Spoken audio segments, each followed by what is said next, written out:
Assalamualaikum warahmatullahi wabarakatuh. Perkenalkan, nama saya Maida Adelia Effendi dari kelas 13 KA3 dengan nomor absen 3. Di sini saya akan mempresentasikan salah satu materi dari pelajaran analisis bahan anorganik dengan judul mineral dan batuan. Langsung saja, untuk materi ini dibagi dalam beberapa bab, yaitu yang pertama ada mineral, lalu batuan, batuan beku, batuan gunung api, batuan sedimen, dan juga batuan metamorf. Untuk yang pertama yaitu mineral. Definisi dari mineral sendiri itu adalah bahan padat anorganik yang terdapat secara alamiah, yang terdiri dari unsur-unsur kimiawi dalam perbandingan tertentu, di mana atom-atom di dalamnya tersusun mengikuti suatu pola yang sistematis. Mineral dapat kita jumpai dimanapun tempat kita, di sekitar kita, dalam bentuk batuan, tanah, pasir yang diendapkan pada dasar sungai. Beberapa mineral memiliki nilai ekonomis sehingga memungkinkan untuk ditambang seperti emas dan juga perak. Lalu untuk sifat fisik mineral, yang pertama ada bentuk kristal atau crystal form. Apabila suatu mineral mendapat kesempatan untuk berkembang tanpa mendapat hambatan, maka ia akan mempunyai bentuk kristalnya. Tetapi apabila dalam perkembangannya ia mendapatkan suatu hambatan, maka bentuk kristalnya juga akan terganggu. Berikut ini merupakan gambar-gambar bentuk kristal isometrik.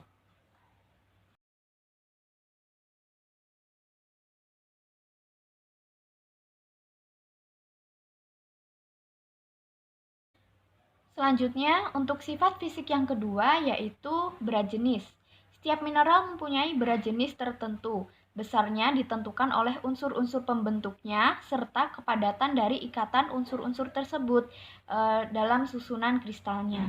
Umumnya, mineral-mineral pembentuk batuan mempunyai berat jenis sekitar 2,7.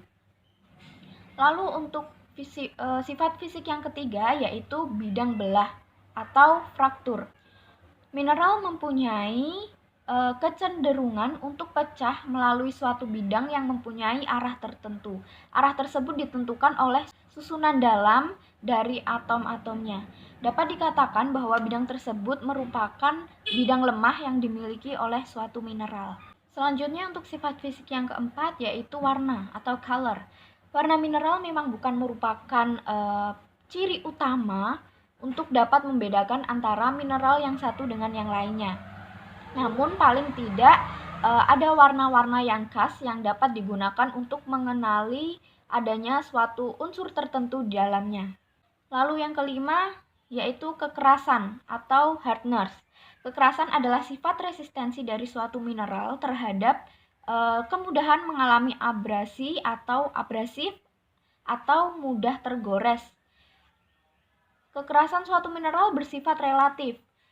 Artinya, apabila dua mineral saling digoreskan satu dengan lainnya, maka mineral yang tergores adalah mineral yang relatif lebih lunak dibandingkan dengan mineral lawannya. Skala kekerasan mineral terlunak atau skala 1 hingga terkeras dengan skala 10 dikenal sebagai skala kekerasan Mohs. Lalu untuk yang keenam, goresan pada bidang atau streak. Beberapa jenis mineral mempunyai goresan pada bidangnya, seperti pada mineral kuarsa dan pirit yang sangat jelas dan juga khas. Untuk yang terakhir, sifat fisiknya yaitu kilap atau luster. Kilap adalah penampakan atau kualitas pantulan cahaya dari permukaan suatu mineral. Kilap pada mineral ada dua jenis, yaitu yang pertama ada kilap logam dan yang kedua ada kilap non-logam. Kilap non-logam contohnya antara lain kilap mutiara, kilap gelas, kilap sutra, kilap resin, dan juga kilap tanah. Berikut ini merupakan contoh berbagai jenis mineral yang memperlihatkan struktur suatu kristal. Selanjutnya untuk sifat kimiawi mineral. Jadi berdasarkan senyawa kimiawinya, mineral dapat dikelompokkan menjadi mineral silikat dan juga mineral non-silikat. tidak kurang dari 2.000 jenis mineral yang dikenal hingga sekarang, namun ternyata hanya beberapa jenis saja yang terlibat dalam pembentukan batuan. Mineral-mineral tersebut dinamakan mineral pembentukan batuan atau rock forming minerals, yang merupakan penyusun utama batuan dari kerak dan juga mantel bumi. Yang pertama ada mineral silikat. Hampir 90% mineral pembentuk batuan adalah dari kelompok ini. Jadi silikat merupakan bagian utama yang membentuk membentuk batuan, baik itu sedimen, batuan beku maupun batuan malihan. Selanjutnya untuk sifat kimiawi yang kedua, dengan mineral ferromagnesium. Umumnya, mineral ferromagnesium ini mempunyai warna gelap atau hitam dengan berat jenis yang besar. Untuk yang pertama ada olivine, warna olive dengan berat jenis 3,27 sampai 3,37. Bidang belahnya terdapat kurang sempurna. Lalu untuk yang kedua ada augitit, dengan ciri warna gelap hijau kehitaman dengan berat jenis 3,2 sampai 3,4 dengan bidang belah perpotongan tegak lurus. Lalu yang ketiga ada hornblende dengan warna hijau hingga hitam dengan berat jenis 3,2 yang mempunyai bidang belah berpotongan dengan sudut kira-kira 56 derajat sampai 124 derajat.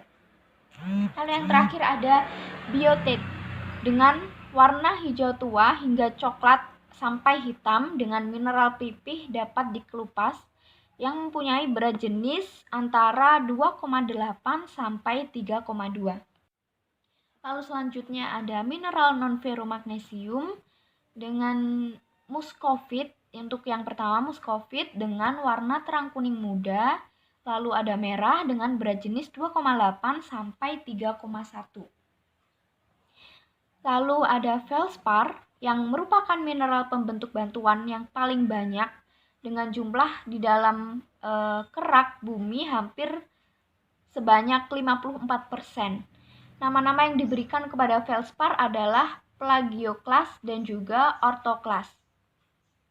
Orthoklas dengan ciri warna abu-abu atau merah jambu dengan berat jenis 2,57. Lalu yang terakhir ada kuarsa. Kuarsa merupakan satu-satunya mineral pembentuk batuan yang terdiri dari persenyawaan silikon dan juga oksigen. Terkadang kuarsa ini disebut juga dengan silika. Lalu selanjutnya ada batuan.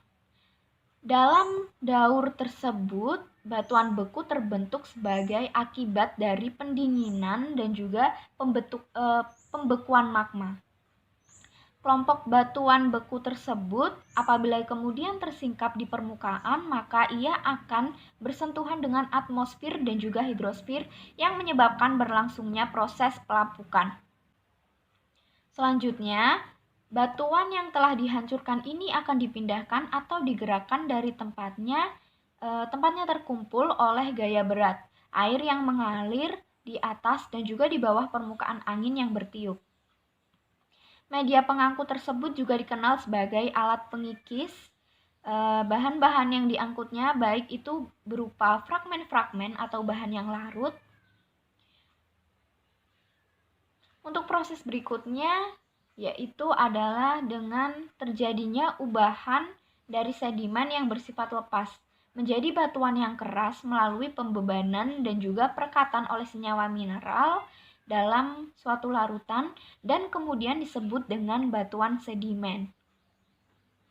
Apabila terhadap batuan sedimen ini terjadi peningkatan tekanan dan juga suhu sebagai akibat dari penimbunan dan atau terlibat dalam proses pembentukan pegunungan, maka batuan sedimen tersebut akan mengalami ubahan untuk menyesuaikan dengan lingkungan yang baru dan juga terbentuk suatu batuan malihan atau biasa disebut dengan batuan metamorf. Berikut ini merupakan daur batuan atau siklus batuan.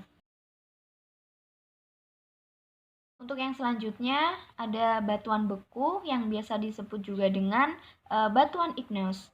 Jadi definisi dari batuan beku ini sendiri adalah jenis batuan yang terbentuk dari magma yang mendingin dan juga mengeras, dengan atau tanpa proses kristalisasi baik di bawah permukaan sebagai batuan intrusif atau plutonik maupun di atas permukaan sebagai batuan ekstrusif atau vulkanik.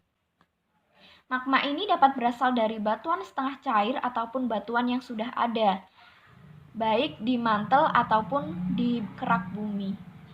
Umumnya, proses pelelehan terjadi oleh salah satu dari proses-proses berikut, yaitu kenaikan temperatur, penurunan tekanan, atau perubahan komposisi.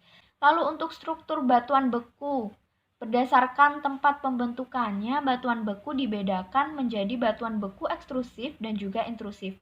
Untuk yang pertama, struktur batuan ekstrusif, yaitu batuan beku yang proses pembentukannya berlangsung di permukaan bumi. Jadi, batuan beku ekstrusif ini yaitu suatu lava yang memiliki berbagai struktur yang memberi petunjuk mengenai proses yang terjadi pada saat pembekuan lava tersebut.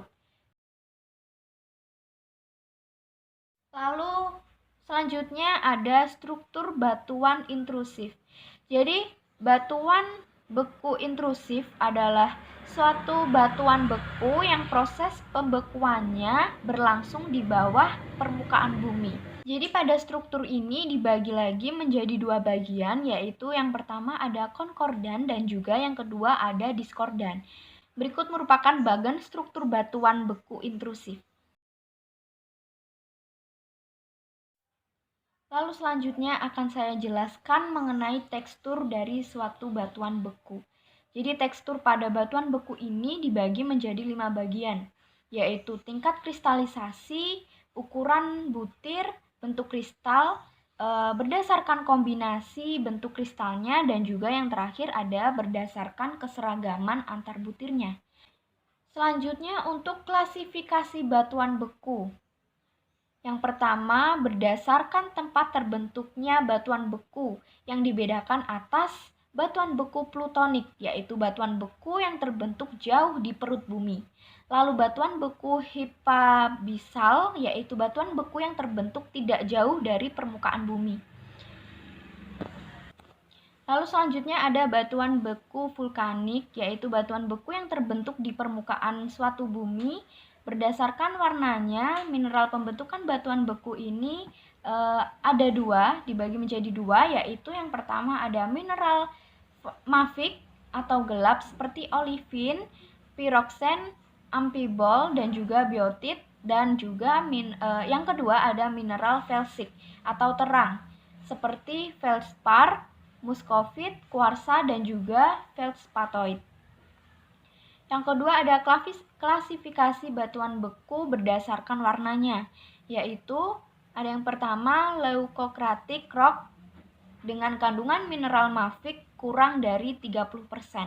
Lalu yang kedua ada mesocratic rock dengan kandungan mineral mafik sebanyak 30% sampai 60%. Lalu ada melanocratic rock dengan kandungan mineral mafik sebanyak 60% sampai 90%, dan yang terakhir ada hypermalanic rock dengan kandungan mafik sebanyak lebih dari 90%. Lalu yang ketiga ada berdasarkan kandungan kimianya, yaitu kandungan SiO2-nya batuan beku diklasifikasikan menjadi 4. Yang pertama ada batuan beku asam atau asid dengan kandungan SiO2 lebih dari 65%. Contohnya yaitu granit dan juga riolit.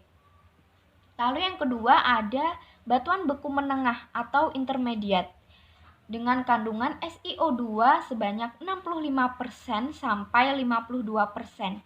Contohnya yaitu diorit dan juga andesit. Lalu yang ketiga ada batuan beku basah atau basic dengan kandungan SiO2 sebanyak 45% sampai 52%. Contohnya yaitu gabbro dan juga basalt. Lalu yang terakhir ada batuan beku ultra basah atau ultra basic dengan kandungan SiO2 sebanyak kurang dari 30%. Untuk pengelompokan batuan beku dibagi menjadi 4, yaitu yang pertama ada berdasarkan susunan kimia batuan, yang kedua berdasarkan tekstur bahan, yang ketiga berdasarkan susunan mineral batuan, dan yang terakhir berdasarkan bentuk tubuh batuan dalam suatu kerak. Jadi salah satu contoh batuan beku yaitu magma. Dalam daur batuan dicantumkan bahwa batuan beku bersumber dari proses pendinginan dan juga pengabluran lelehan batuan di dalam bumi yang disebut dengan magma.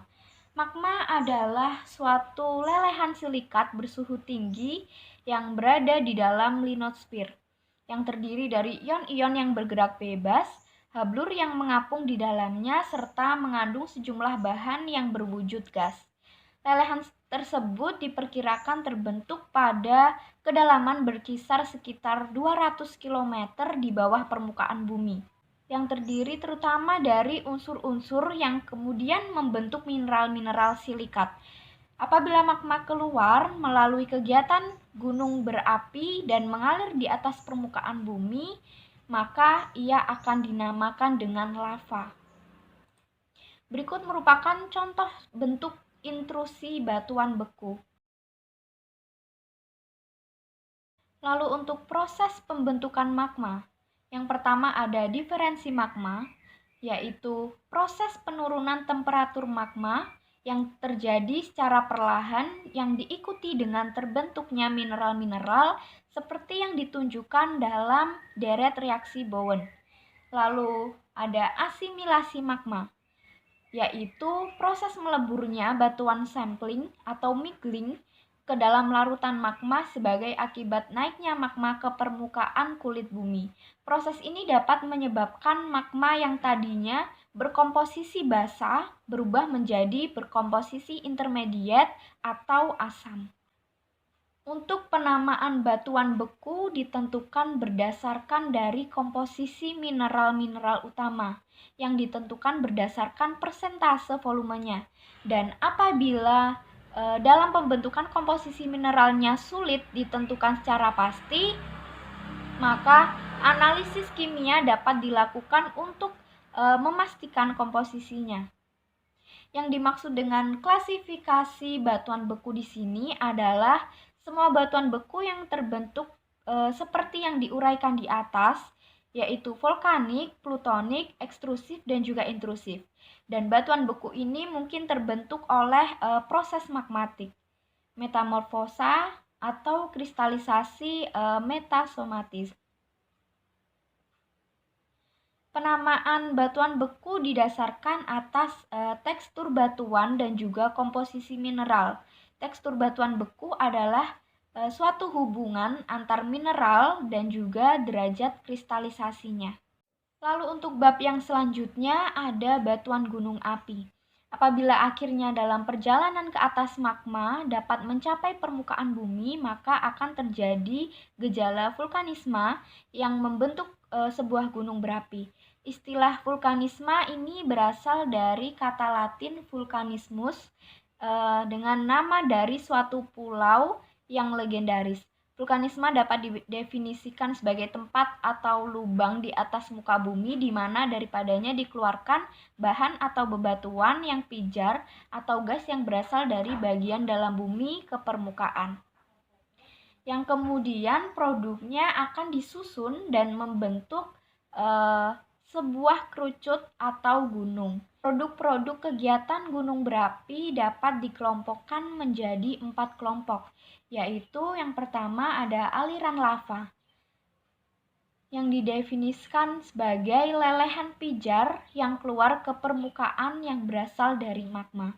Lalu ada gas dan uap, lalu piroklastika atau rempah-rempah gunung api, dan yang terakhir lahar, yaitu rempah-rempah lepas yang tertimbun pada tubuh gunung api yang kemudian diangkut oleh media air sebagai larutan pekat dengan densitas tinggi. Selanjutnya ada 3 tipe lava yang terdapat di sini, yaitu yang pertama ada lava basaltis. Definisi dari lava basaltis itu sendiri adalah lava yang berasal dari magma yang bersusun mafiz, bersuhu tinggi, dan mempunyai viskositas yang rendah. Lalu ada lava andesitis, yaitu lava yang bersusunan antara basaltis dan riolitis atau intermediate. Lava andesitis mempunyai sifat fisik kental, tidak mampu mengalir jauh dari pusatnya. Dan yang terakhir ada lava riolitis, yaitu lava yang bersifat sangat kental. Jarang sekali dijumpai sebagai lava karena sudah membeku di bawah permukaan sebelum terjadinya erupsi. Lalu subbab selanjutnya adalah batuan piroklastik. Jadi batuan piroklastik ini sendiri definisinya adalah batuan beku ekstrusif yang terbentuk dari hasil erupsi gunung api atau vulkanisme. Erupsi gunung api pada umumnya mengeluarkan magma yang dilemparkan atau eksplosif ke udara melalui lubang kepundan dan membeku dalam berbagai ukuran mulai dari debu hingga bongkah. Batuan piroklastik secara umum dikelompokkan berdasarkan pada ukuran butir seperti halnya dengan batuan klastik lainnya atau batuan terrigenous lainnya. Yang pertama ada batu pasir tuf. Batuan tuf merupakan batuan vulkaniklastik berukuran kurang dari 2 mm. Berdasarkan kehadiran hablur atau kristal, litik atau kaca atau gelas, tuf ini dapat dikelaskan menjadi tuf hablur, tuf vitrik, dan juga tuf litik. Yang kedua ada aglomerat. Aglomerat adalah batuan vulkaniklastik atau piroklastik yang berukuran lebih besar daripada 64 mm. Aglomerat terbentuk akibat dari letupan gunung api dan terbentuk berdekatan dengan kawah gunung berapi. Bab selanjutnya adalah bab batuan sedimen. Jadi definisi dari sedimen merupakan bahan atau partikel yang terdapat di permukaan bumi, baik di daratan maupun di lautan, yang telah mengalami suatu proses pengangkutan atau transportasi dari suatu tempat ke tempat lainnya. Air dan angin merupakan agen pengangkut yang utama. Jadi sedimen ini apabila mengeras atau membatu akan menjadi bentuk batuan sedimen. Ilmu yang mempelajari batuan sedimen disebut dengan sedimentologi. Secara umumnya, sedimen atau batuan sedimen terbentuk dengan dua cara, yaitu yang pertama ada batuan sedimen yang terbentuk dalam cekungan pengendapan atau dengan kata lain tidak mengalami proses pengangkutan. Sedimen ini dikenal sebagai sedimen autochthonous. Yang termasuk dalam kelompok batuan autochthonous antara lain adalah batuan evaporit atau halit dan juga batuan gamping. Batuan sedimen yang mengalami proses transportasi atau dengan kata lain, sedimen yang berasal dari luar cekungan yang ditransport dan diendapkan di dalam cekungan. Sedimen ini dikenal dengan sedimen allochthonous. Yang termasuk dalam kelompok sedimen ini adalah batu pasir, konglomerat, breksi, dan juga batuan epiklastik. Selanjutnya adalah ciri-ciri dari batuan sedimen. Pada umumnya, batuan sedimen dapat dikenali dengan mudah di lapangan. Untuk ciri-cirinya, yang pertama, perlapisan pada batuan sedimen yang disebabkan oleh perbedaan besar butir, seperti misalnya antara batu pasir dan batu lempung, dan juga perbedaan warna batuan antara batu pasir yang berwarna abu-abu terang dengan batu lempung yang berwarna abu-abu kehitaman. Lalu ciri yang kedua yaitu struktur sedimen, seperti struktur silang siur atau struktur gelombang.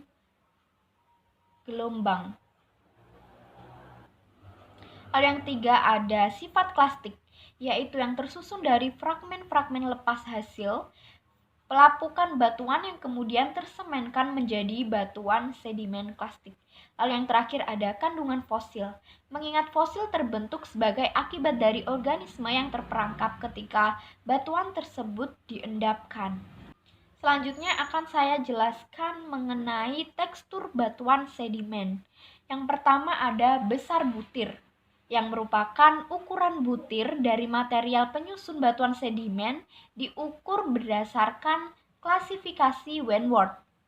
Lalu ada bentuk butir pada sedimen klastik dibagi menjadi rounded atau membudar, lalu subrounded atau membudar tanggung, dan juga subangular atau menyudut tanggung, dan yang terakhir ada angular atau menyudut. Yang ketiga yaitu kemas atau fabrik, adalah hubungan antara massa dasar dengan fragmen batuan atau mineralnya. Kemas pada batuan sedimen ada dua, yaitu kemas terbuka, yaitu hubungan antara massa dasar dan fragmen butiran yang kontras sehingga terlihat fragmen butiran mengambang di atas massa dasar batuan. Lalu ada kemas tertutup, yaitu hubungan antar fragmen butiran yang relatif seragam sehingga menyebabkan massa dasar tidak terlihat. Untuk yang keempat, ada pemilahan atau sorting, adalah keseragaman ukuran butir dari fragmen penyusun batuan. Selanjutnya ada sementasi atau semen, adalah bahan pengikat antar butir dari fragmen penyusun batuan. Macam dari bahan semen adalah batuan sedimen klastik, yaitu karbonat, silika, dan juga oksida besi. Yang keenam, ada porositas atau kesarangan, adalah ruang yang terdapat di antara fragmen butiran yang ada pada suatu batuan. Jenis porositas pada batuan sedimen adalah porositas baik, porositas sedang, dan juga porositas buruk. Lalu yang ketujuh ada permeabilitas atau kelulusan, adalah sifat yang dimiliki oleh batuan untuk dapat meloloskan air. Jenis permeabilitas pada batuan sedimen adalah permeabilitas baik, permeabilitas sedang, dan juga permeabilitas buruk. Untuk penamaan batuan klastik, batuan sedimen klastik adalah batuan sedimen yang berasal dari hasil rombakan batuan yang telah ada berupa batuan beku, metamorf, atau sedimen, dan kemudian terangkut melalui media air, angin, atau gletser. Selanjutnya diendapkan dalam suatu cekungan yang kemudian mengalami proses kompaksi, diagenesa, sementasi, dan litifikasi, dan pada akhirnya berubah menjadi batuan sedimen. Batuan sedimen klastik dapat dikelompokkan menjadi beberapa jenis batuan atas dasar ukuran butirnya. Yang pertama ada batu lempung, adalah batuan sedimen klastik yang ukuran butirnya ukuran lempung. Lalu ada batu lanau, adalah batuan sedimen klastik yang berukuran lanau. Batu pasir adalah batuan sedimen klastik yang ukuran butirnya pasir. Sedangkan untuk yang terakhir konglomerat dan breksi adalah batuan sedimen klastik yang ukuran butirnya mulai dari lempung hingga bongkah. Konglomerat dan breksi dibedakan berdasarkan perbedaan bentuk butirnya, di mana bentuk butir konglomerat membundar, sedangkan pada batuan breksi memiliki bentuk butir yang menyudut. Selanjutnya saya akan menjelaskan tentang struktur batuan sedimen. Yang pertama ada struktur sedimen yang terbentuk sebelum proses pembatuan. Struktur sedimen yang terbentuk sebelum proses pembatuan dapat terjadi di bagian atas lapisan, sebelum lapisan atau endapan yang lebih muda atau endapan baru diendapkan. Struktur sedimen ini merupakan hasil kikisan, score marks, flutes, grooves, tool marking, dan juga sebagainya. Struktur-struktur ini sangat penting untuk menentukan arah aliran atau arah sedimentasi. Lalu yang kedua ada struktur sedimen yang terbentuk pada proses sedimentasi atau struktur primer. Struktur yang terbentuk semasa proses pengendapan antara lain adalah pelapisan mendatar atau flat bedding, pelapisan silang siur atau cross bedding, dan laminasi sejajar atau parallel lamination dan triple mark. Yang terakhir ada struktur yang terbentuk setelah proses pengendapan. Struktur ini terbentuk selepas sedimen terendap. Ini termasuklah struktur beban pseudonodules, di mana sebagian lapisan pasir jatuh dan masuk ke dalam lapisan lumpur di bawahnya. Laminasi convolute atau convolute lamination dan juga sebagainya. Struktur mendatan Hasil dari pergerakan mendatar sedimen yang membentuk lipatan juga termasuk dalam struktur selepas endapan. Subbab selanjutnya adalah batuan non-klastik. Batuan sedimen non-klastik adalah batuan sedimen yang terbentuk sebagai hasil dari proses kimiawi, batuan halit sebagai hasil dari proses evaporasi, ataupun hasil dari proses organik seperti batu gamping terumbu yang berasal dari organisme dan batu bara yang berasal dari tumbuhan yang telah mati. Batuan sedimen evaporit. Batuan evaporit atau sedimen evaporit terbentuk sebagai hasil proses penguapan atau evaporation dari air laut. Proses pembentukan garam dilakukan dengan cara ini.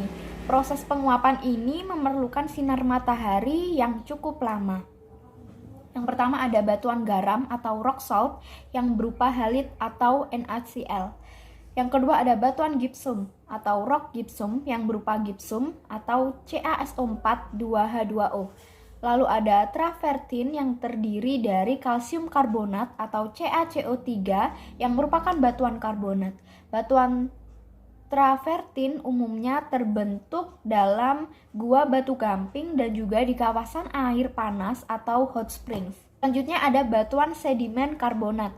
Batuan sedimen karbonat terbentuk dari hasil proses kimiawi dan juga proses biokimia. Kelompok batuan karbonat antara lain adalah batu gamping dan dolomit. Mineral utama pembentuk batuan karbonat adalah kalsit atau CaCO3 dan juga dolomit atau CaMgCO3 2 kali.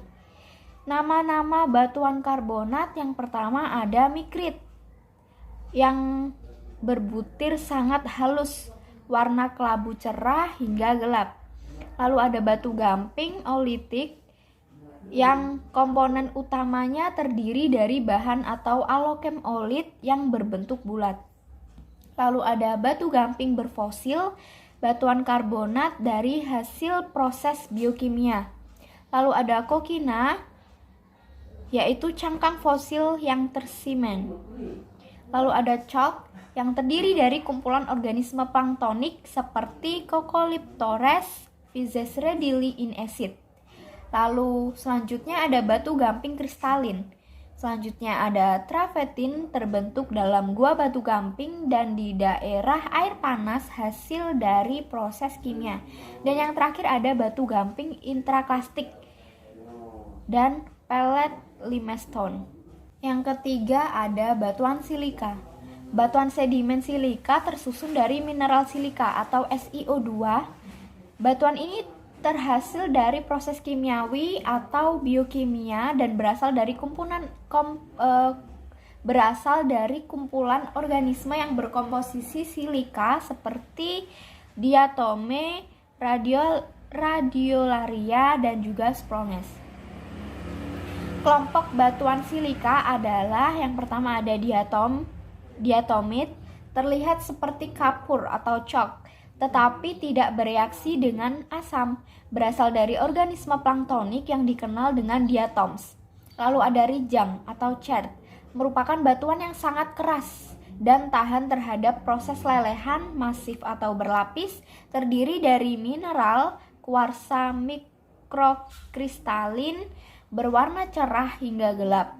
Rijang dapat terbentuk dari hasil proses biologi atau kelompok organisme bersilika atau dapat juga dari proses diagenesis batuan karbonat. Yang terakhir ada batuan organik. Jadi endapan organik terdiri daripada kumpulan material organik yang akhirnya mengeras menjadi batu. Contoh yang paling baik adalah batu bara. Serpihan daun dan batang tumbuhan yang tebal dalam suatu cekungan biasanya dikaitkan dengan lingkungan daratan apabila mengalami tekanan yang tinggi dan termampatkan dan akhirnya berubah menjadi bahan hidrokarbon batu bara. Bab terakhir yang akan saya jelaskan yaitu batuan metamorf. Jadi sebelumnya saya akan menjelaskan sedikit definisi dari batuan metamorf ini sendiri. Yang pertama kata metamorfosa yang berasal dari bahasa Yunani yaitu metamorphism, di mana meta yang berarti berubah dan morph yang artinya bentuk. Dengan demikian, metamorfosa dalam geologi adalah merujuk pada perubahan dari kelompok mineral dan tekstur batuan yang terjadi dalam suatu bahan yang mengalami tekanan dan temperatur yang berbeda dengan tekanan dan temperatur saat batuan tersebut pertama kalinya terbentuk. Batuan metamorf adalah batuan yang terbentuk dari batuan asal. Batuan beku, sedimen, metamorf yang mengalami perubahan temperatur, tekanan atau temperatur dan tekanan secara bersamaan yang berakibat pada pembentukan mineral-mineral baru dan tekstur batuan yang baru. Lalu untuk tipe metamorfosa, yang pertama ada metamorfosa kataklastik, adalah metamorfosa yang diakibatkan oleh deformasi mekanis, seperti yang terjadi pada dua blok batuan yang mengalami pergeseran satu dengan yang lainnya di sepanjang suatu zona sesar atau patahan. Yang kedua ada metamorfosa burial, adalah metamorfosa yang terjadi apabila batuan-batuan sedimen yang berada pada kedalaman tertentu di mana kondisi temperaturnya lebih besar dari 300 derajat Celcius dan absennya tekanan diferensial. Selanjutnya ada metamorfosa kontak, adalah metamorfosa yang terjadi di dekat intrusi batuan beku dan merupakan hasil dari kenaikan temperatur yang tinggi dan berhubungan dengan intrusi batuan beku. Yang terakhir ada metamorfosa regional, yaitu metamorfosa yang terjadi pada wilayah yang sangat luas di mana tingkat deformasi yang tinggi di bawah tekanan diferensial. Metamorfosa jenis ini biasanya akan menghasilkan batuan metamorf dengan tingkat foliasi yang sangat kuat, seperti slate, schist, dan gneiss. Berdasarkan tekanan dan temperatur yang berada di atas kondisi diagenesa, maka ada 3 tingkat derajat metamorfosa yang dapat dikenal, yaitu yang pertama ada derajat metamorfosa rendah, sedang, dan juga tinggi. Adapun batas antara metamorfosa dan peleburan sangat dipengaruhi oleh jenis batuan dan jumlah air yang terdapat dalam suatu batuan. Yang pertama, saya akan menjelaskan tentang metamorfosa derajat rendah. Terjadi pada temperatur antara 200 derajat sampai 300 derajat Celcius dengan tekanan yang relatif rendah. Batuan metamorf derajat rendah dicirikan oleh berlimpahnya mineral-mineral hidrous, yaitu mineral-mineral yang mengandung air atau H2O di dalam struktur kristalnya. Contoh dari mineral-mineral hidrous yang terdapat pada batuan-batuan metamorf derajat rendah yaitu mineral lempung, serpentin, dan juga klorit. Selanjutnya ada metamorfosa derajat tinggi, terjadi pada temperatur lebih besar dari 320 derajat Celcius dan tekanan yang relatif tinggi. Seiring dengan meningkatnya derajat metamorfosa, maka mineral-mineral hidrous akan semakin kurang hidrous dikarenakan hilangnya unsur H2O atau air dan juga mineral-mineral non-hidrous menjadi bertambah banyak. Contoh mineral-mineral yang kurang hidrous dan mineral-mineral non-hidrous yang mencirikan batuan metamorfosa derajat tinggi adalah muskovit, mineral hidrous yang akan menghilang pada metamorfosa derajat tinggi, biotit, mineral hidrous yang stabil meskipun pada metamorfosa derajat tinggi sekalipun, dan juga piroxen mineral non-hidrous, dan yang terakhir ada garnet mineral non-hidrous. Lalu saya akan menjelaskan tentang subbab metamorfosa retrogresif. Batuan yang berada jauh di dalam perut bumi dapat mengalami penurunan tekanan dan temperatur apabila mengalami erosi sebagai akibat dari pengangkatan secara tektonik. Peristiwa tersingkapnya batuan akibat erosi ini memungkinkan batuan mengalami pembalikan proses metamorfosa, yaitu batuan kembali pada kondisi awal sebelum mengalami metamorfosa. Pembalikan proses metamorfosa seperti ini dikenal dengan istilah metamorfosa retrogresif.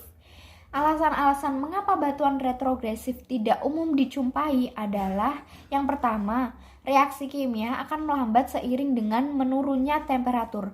Yang kedua, selama proses metamorfosa retrogresif, larutan fluida seperti H2O dan juga CO2 menjadi bersifat pasif, padahal fluida diperlukan dalam pembentukan mineral-mineral hidrous yang bersifat stabil di permukaan bumi. Lalu yang ketiga, ada reaksi kimia juga akan dipercepat dengan hadirnya fluida. Tetapi, jika fluida tidak berfungsi sebagai pendorong pada proses metamorfosa retrogresif, maka percepatan reaksi kimia tidak terjadi selama proses metamorfosa retrogresif berlangsung. Selanjutnya yaitu faktor kendali metamorfosa. Pada dasarnya, metamorfosa terjadi karena beberapa mineral hanya akan stabil pada kondisi tekanan dan temperatur tertentu. Yang pertama ada temperatur, yang kedua tekanan, lalu yang ketiga ada fasa fluida, yang terakhir ada waktu. Jadi kesimpulan yang dapat diambil dari materi yang telah saya sampaikan yaitu yang pertama, mineral adalah padatan senyawa kimia anorganik yang homogen, memiliki bentuk teratur atau sistem kristal dan terbentuk secara alami. Dan yang kedua, batuan adalah benda padat yang terbuat secara alami dari mineral dan atau mineraloid. Sekian materi analisis bahan kimia anorganik, mineral, dan batuan yang bisa saya sampaikan. Bila ada kurang lebihnya mohon maaf. Wassalamualaikum warahmatullahi wabarakatuh.